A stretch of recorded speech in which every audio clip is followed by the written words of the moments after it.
Test 2. This is the IELTS listening test. You will hear a number of different recordings and you will have to answer questions on what you hear. There will be time for you to read the instructions and questions, and you will have a chance to check your work. All the recordings will be played once only. The test is in 4 parts. At the end of the test, you will be given 10 minutes to transfer your answers to the answer sheet. Now turn to Part 1.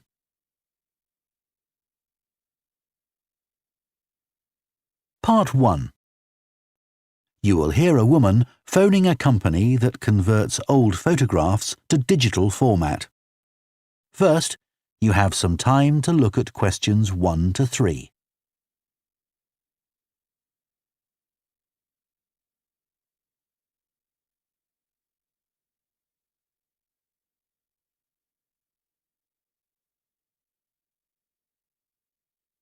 Now listen carefully and answer questions 1 to 3.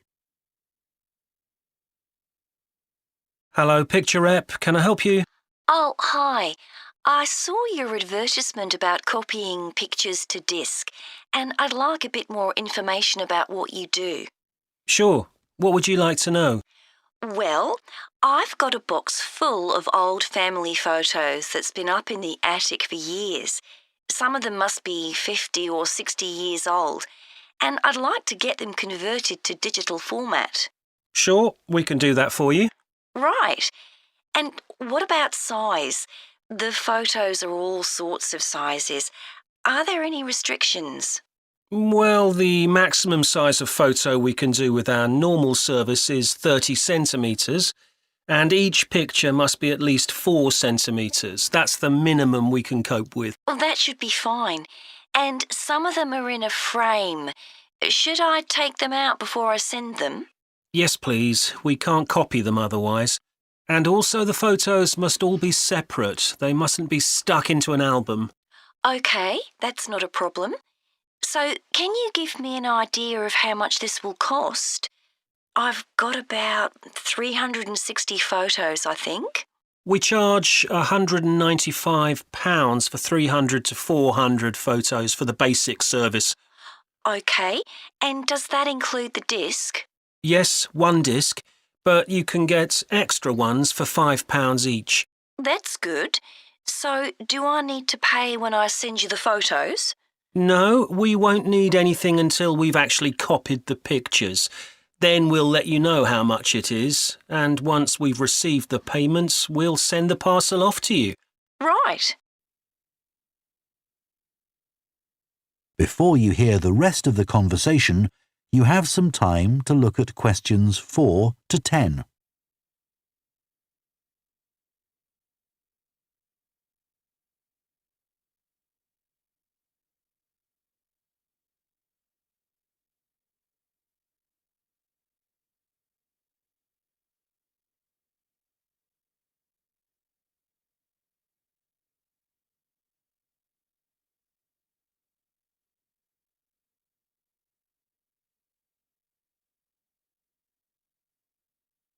Now listen and answer questions 4 to 10. Is there anything else you'd like to ask about our services? Yes, I've roughly sorted out the photos into groups, according to what they're about. So can you keep them in those groups when you copy them? Sure, we'll save each group in a different folder on the disk, and if you like, you can suggest a name for each folder. So I could have one called Grandparents, for instance. Exactly. And do you do anything besides scan the photos? Like, can you make any improvements? Yes, in the standard service, each photo is checked, and we can sometimes touch up the colour a bit or improve the contrast. That can make a big difference. OK, and some of the photos are actually quite fragile. They won't get damaged in the process, will they? No, if any look particularly fragile, we'd do them by hand. We do realise how precious these old photos can be. Sure. And another thing is we can make changes to a photo if you want. So if you want to remove an object from a photo or maybe alter the background, we can do that. Really? I might be interested in that. I'll have a look through the photos and see. Oh, and talking of fixing photos, I've got a few that aren't properly in focus. Can you do anything to make that better? No, I'm afraid that's one thing we can't do. Okay. Any other information I can give you? How long will it all take? We aim to get the copying done in 10 days.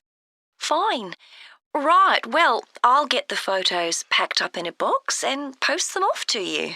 Right. If you've got a strong cardboard box, that's best. We've found that plastic ones sometimes break in the post. Okay. Right, thanks for your help. Bye. Bye.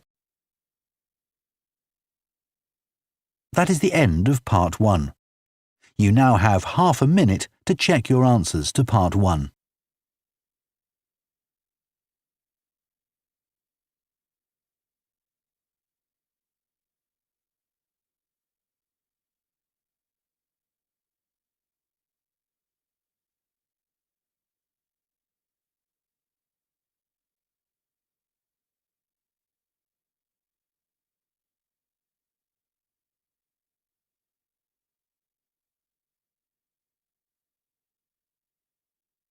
Part 2.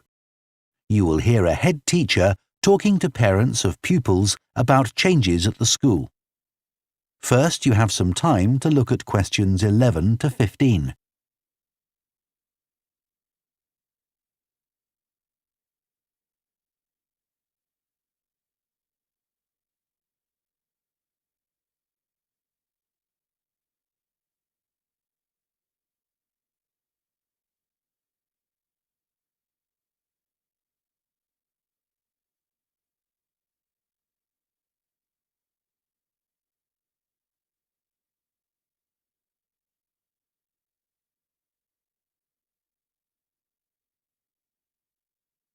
Now listen carefully and answer questions 11 to 15.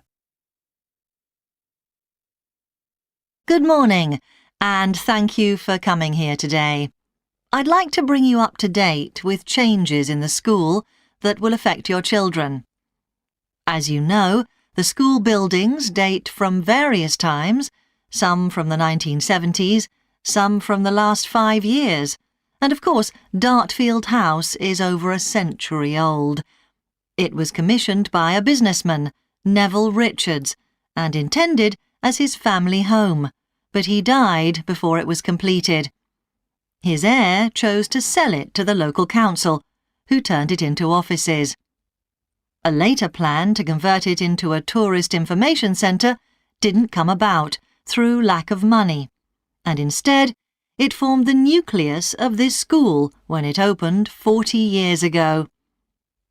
The school has grown as the local population has increased, and I can now give you some news about the lower school site, which is separated from the main site by a road.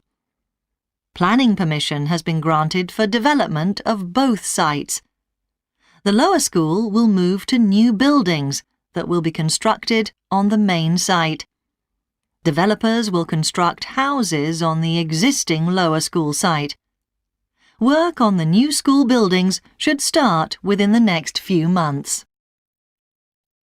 A more imminent change concerns the catering facilities and the canteen. The canteen is always very busy throughout the lunch period. In fact, it's often full to capacity because a lot of our pupils like the food that's on offer there. But there's only one serving point, so most pupils have to wait a considerable time to be served. This is obviously unsatisfactory, as they may have hardly finished their lunch before afternoon lessons start. So, we've had a new food hall built, and this will come into use next week. It'll have several serving areas, and I'll give you more details about those in a minute. But one thing we ask you to do to help in the smooth running of the food hall is to discuss with your children each morning which type of food they want to eat that day, so they can go straight to the relevant serving point. There won't be any junk food. Everything on offer will be healthy, and there's no change to the current system of paying for lunches by topping up your child's electronic payment card online. You may be wondering what will happen to the old canteen. We'll still have tables and chairs in there, and pupils can eat food from the food hall or lunch they've brought from home. Eventually, we may use part of the canteen for storage, but first, we'll see how many pupils go in there at lunchtime. Before you hear the rest of the talk, you have some time to look at questions 16 to 20.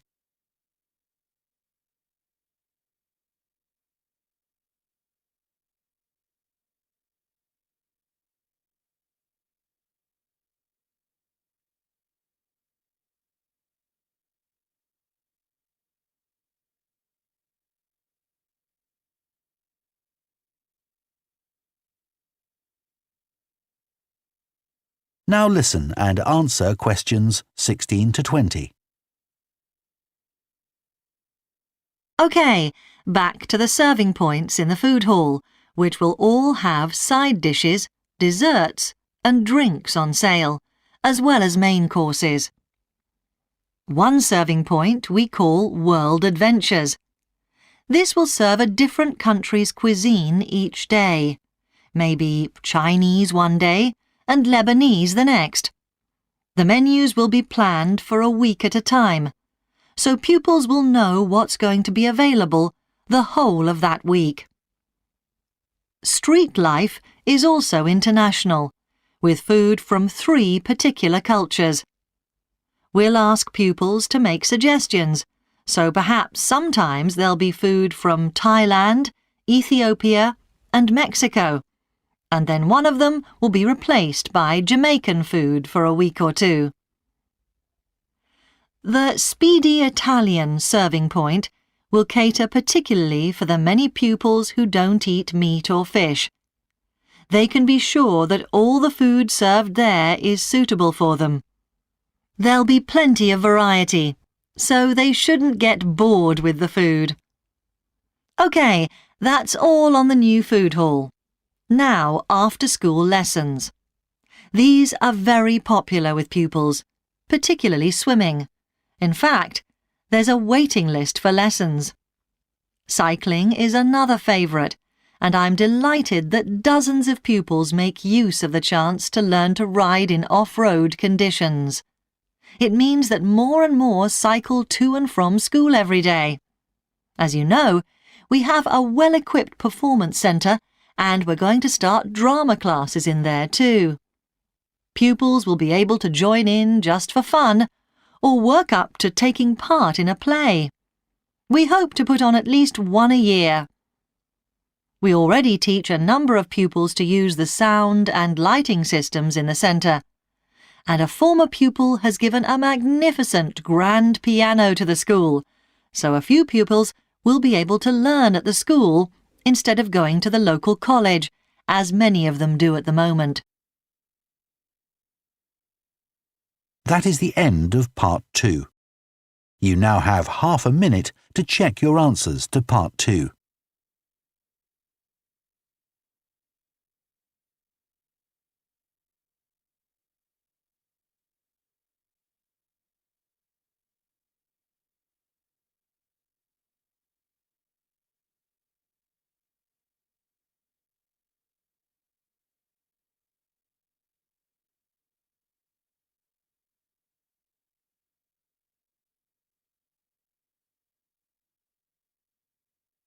Part 3.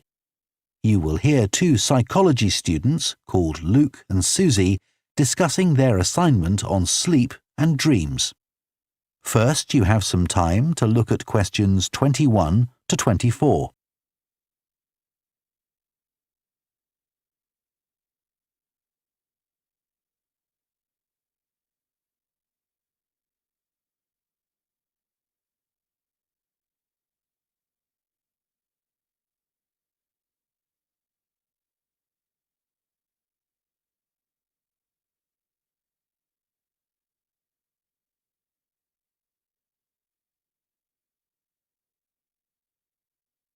Now listen carefully and answer questions 21 to 24. So, Luke, for our next psychology assignment, we have to do something on sleep and dreams. Right. I've just read an article suggesting why we tend to forget most of our dreams soon after we wake up. I mean, most of my dreams aren't that interesting anyway. But what it said was that if we remembered everything, we might get mixed up about what actually happened and what we dreamed. So it's a sort of protection. I hadn't heard that idea before. I'd always assumed that it was just that we didn't have room in our memories for all that stuff. Me too. What do you think about the idea that our dreams may predict the future? It's a belief that you get all over the world. Yeah, lots of people have a story of it happening to them. But the explanation I've read is that for each dream that comes true, we have thousands that don't, but we don't notice those. We don't even remember them. We just remember the ones where something in the real world, like a view or an action, happens to trigger a dream memory. Right. So it's just a coincidence, really. Something else I read about is what they call segmented sleeping. That's a theory that hundreds of years ago, people used to get up in the middle of the night and have a chat or something to eat, then go back to bed. So I tried it myself. Why? Well, it's meant to make you more creative. I don't know why, but I gave it up after a week. It just didn't fit in with my lifestyle. But most preschool children have a short sleep in the day, don't they? There was an experiment some students did here last term to see at what age kids should stop having naps, but they didn't really find an answer. They spent a lot of time working out the most appropriate methodology, but the results didn't seem to show any obvious patterns. Right. Anyway, let's think about our assignment. Last time I had problems with the final stage, where we had to describe and justify how successful we thought we'd been. I struggled a bit with the action plan too. I was okay with the planning, but I got marked down for the self-assessment as well. And I had big problems with the statistical stuff. That's where I really lost marks. Right. Before you hear the rest of the discussion, you have some time to look at questions 25 to 30.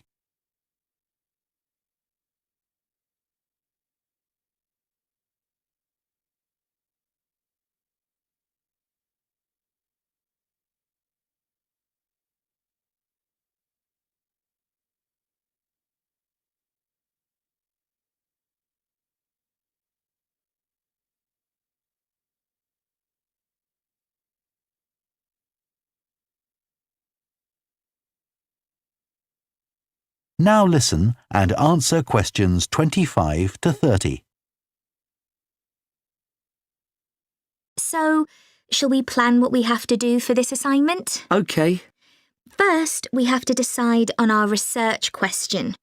So, how about, is there a relationship between hours of sleep and number of dreams? Okay.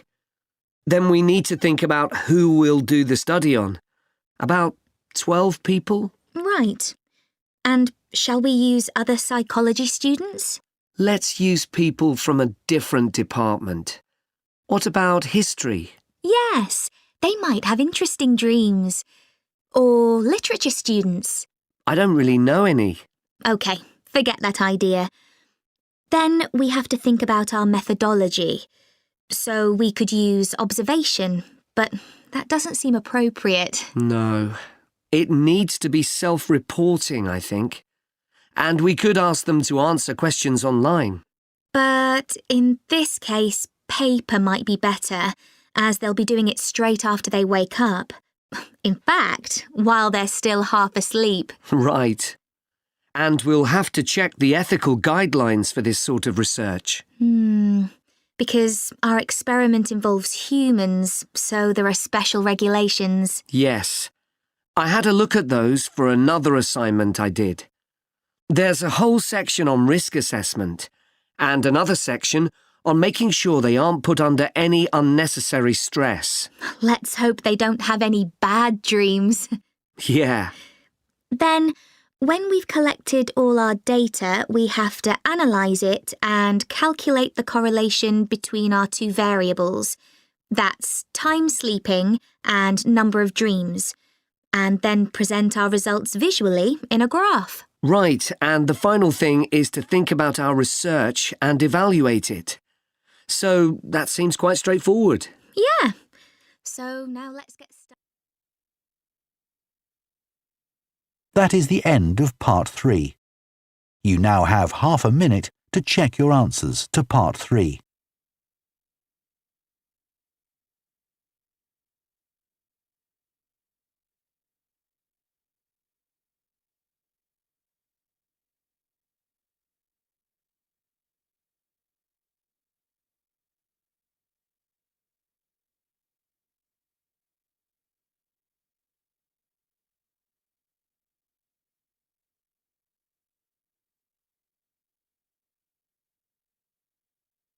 Part 4. You will hear a sports science student giving a presentation on the health benefits of dance. First, you have some time to look at questions 31 to 40.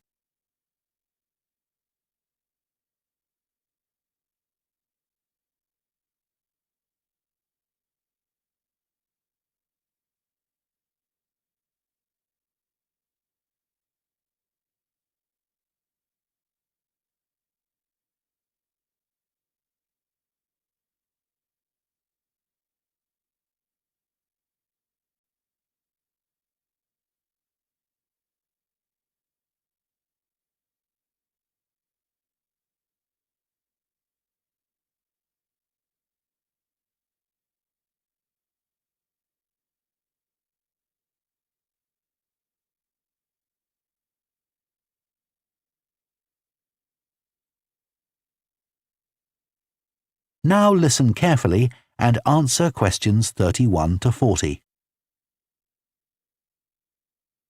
Dancing is something that humans do when they want to have a good time.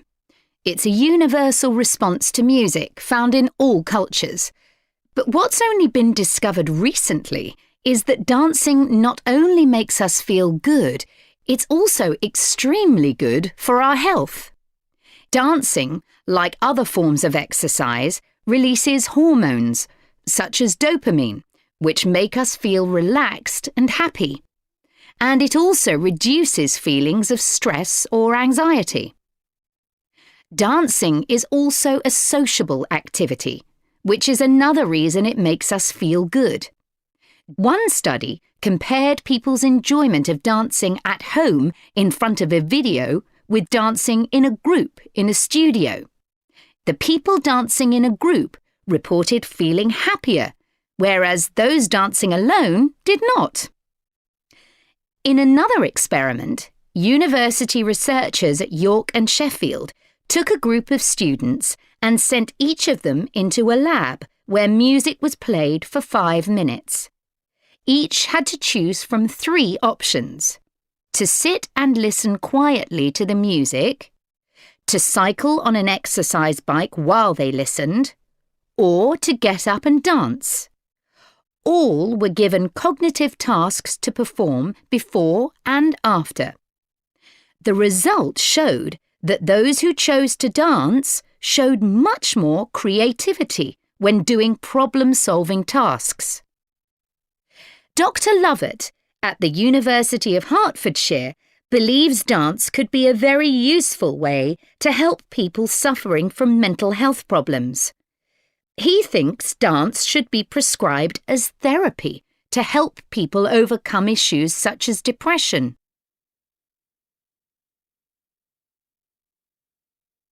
It's well established that dance is a good way of encouraging adolescent girls to take exercise. But what about older people? Studies have shown that there are enormous benefits for people in their 60s and beyond.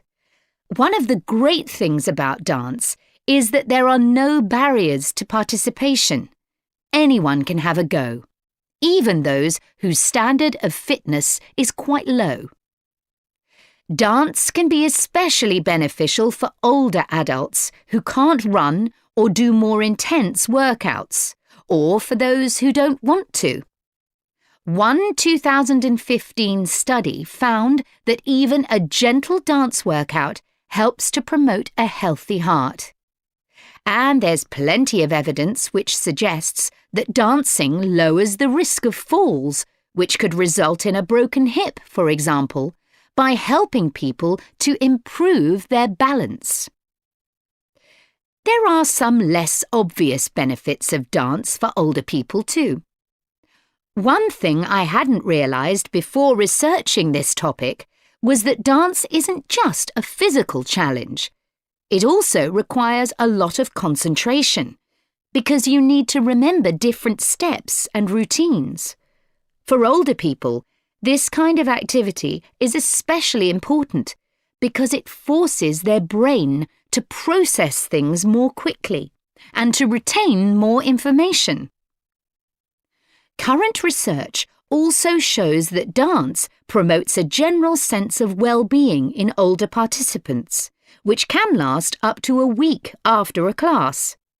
Participants report feeling less tired and having greater motivation to be more active and do daily activities such as gardening or walking to the shops or a park. Ballroom or country dancing, both popular with older people, have to be done in groups. They require collaboration and often involve touching a dance partner, all of which encourages interaction on the dance floor. This helps to develop new relationships and can reduce older people's sense of isolation, which is a huge problem in many countries. I also looked at the benefits of Zumba. 15 million people in 180 countries now regularly take a Zumba class, an aerobic workout based on Latin American dance moves. John Porcari, a professor of exercise and sports science at the University of Wisconsin, analysed a group of women who were Zumba regulars and found that a class lasting 40 minutes burns about 370 calories. This is similar to moderately intense exercises like step aerobics or kickboxing.